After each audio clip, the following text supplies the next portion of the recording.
Revista Realidad Profesional. reprodigital.com.ar. Soy Ana Clara Tortone, platense. Nací en 1965 y estudié en la Facultad de Ciencias Económicas de la Ciudad de La Plata. Soy contadora pública nacional y a partir de ahí tuve un recorrido bastante interesante, para mí por lo menos. Tengo una hermana que es unos años más grande que yo y la veía rodeada de libros vinculados a la ciencia económica y eso me encantó.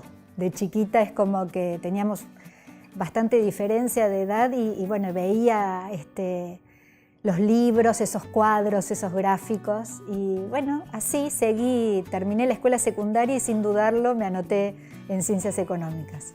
Terminaba de cursar la carrera y ya empecé como a tomarle el gusto a la docencia, me encantaba participar en la creación de esos momentos de aprendizaje y así que empecé como ayudante simple en la facultad, estuve en algunas cátedras como teoría y técnica de las organizaciones, en contabilidad de costos.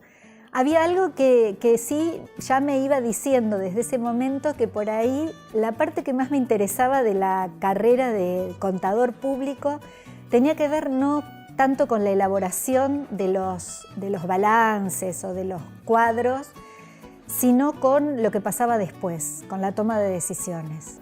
Me tocó trabajar en una empresa familiar que había fundado mi padre y sin darme cuenta, gestioné y de alguna manera me dediqué a esa parte, ¿no? A tomar decisiones con la información que me brindaba el estudio de contadores que trabajaba para la empresa. Y así un poco de la mano de esas inquietudes es que se fue perfilando cómo fue la profesión, que creo que es bastante distinta de lo que es ser un contador público tradicional. Esta beta que tiene que ver con la producción audiovisual y un poco descubrir un mundo que es ajeno a uno hasta que, obviamente como contador público, ¿no? Hasta que uno lo descubre. Año 2011, a raíz del nacimiento de uno de mis hijos, yo tengo 3 hijos varones y esto sucede a raíz del nacimiento del segundo, del medio, que se llama Augusto, y tengo un sobrino que es director de cine y él venía a casa y compartía con nosotros lo cotidiano del día a día y empezó a notar algo diferente. Augusto tiene síndrome de Down y para nosotros es algo natural, como ojalá fuese para todos. Y lo que Dante, que así es el nombre de mi sobrino, lo que Dante percibía de distinto era que en casa no pasaba nada raro, o sea, éramos una familia normal, ¿no? O sea, realmente su observación, la que más a mí me llamaba la atención en ese entonces, me decía, Augusto tiene poco síndrome de Down, ¿no? Me decía.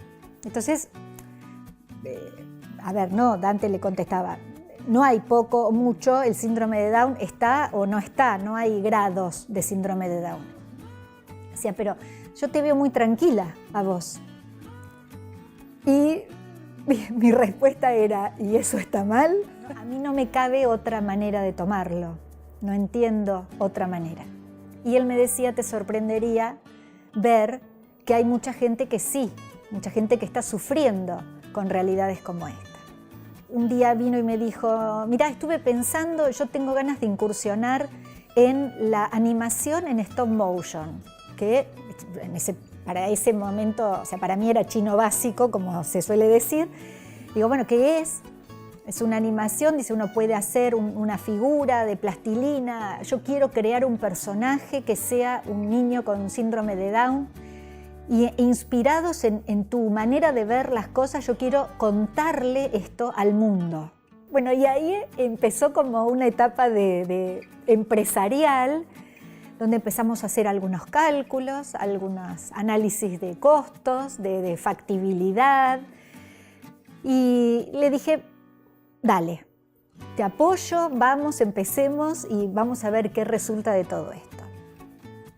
Al tiempo nos inscribimos, nos presentamos en una convocatoria del Inca que había para producciones, era hecha a nuestra medida, porque en el buen sentido, ¿no? Decía, productoras noveles, temática, familia y discapacidad. Me dice, tía, tenemos que presentarnos. Entonces vamos a lograr el objetivo, que es que la gente hable del síndrome de Down con humor, a desdramatizar. Bueno, y así empezó ese camino que dio como resultado que yo me convirtiese en una productora ejecutiva de contenido audiovisual y el producto final haya sido Beto la serie.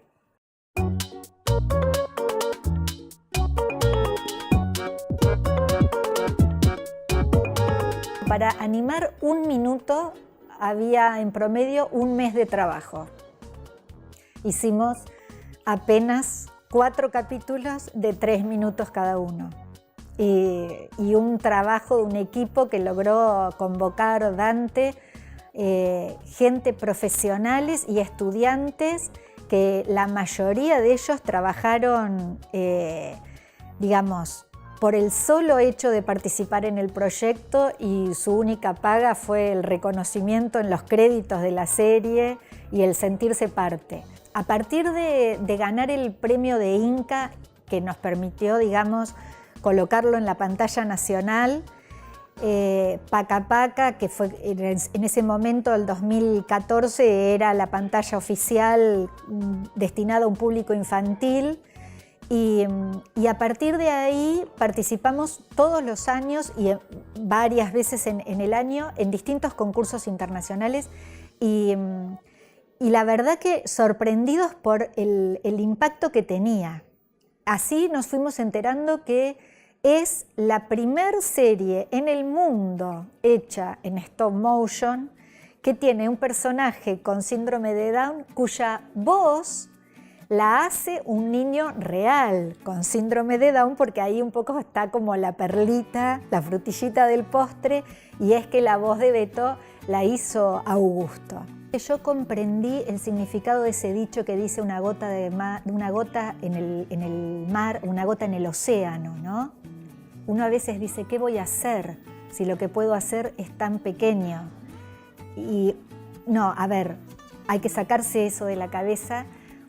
Todos podemos hacer algo, por más pequeño que aparezca al principio, desconocemos cuál es el impacto que puede tener.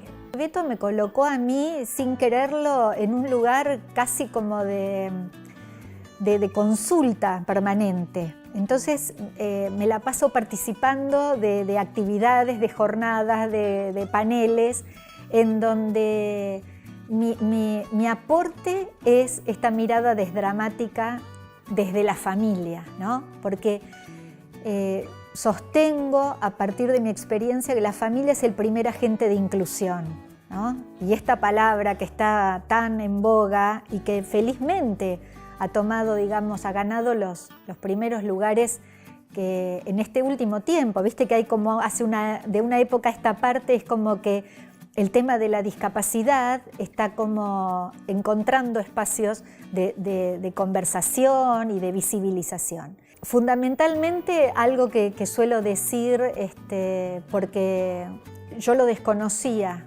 y me parece interesante marcar que es que el síndrome de Down no es una enfermedad, es una característica genética. No siendo una enfermedad, eso abre un sinfín de puertas, igual que la mayoría de las discapacidades, que no son enfermedades. De alguna manera, el concepto de enfermedad siento que a uno lo llena de miedo y de preguntas sin respuesta. En cambio, cuando a vos te tranquilizan y te dicen la discapacidad no es una enfermedad, bueno, ya hay gran parte de la cuestión solucionada. A partir de ahí, entonces, si no estamos hablando de enfermedades, estamos hablando de personas con discapacidad. Pero eso es un detalle.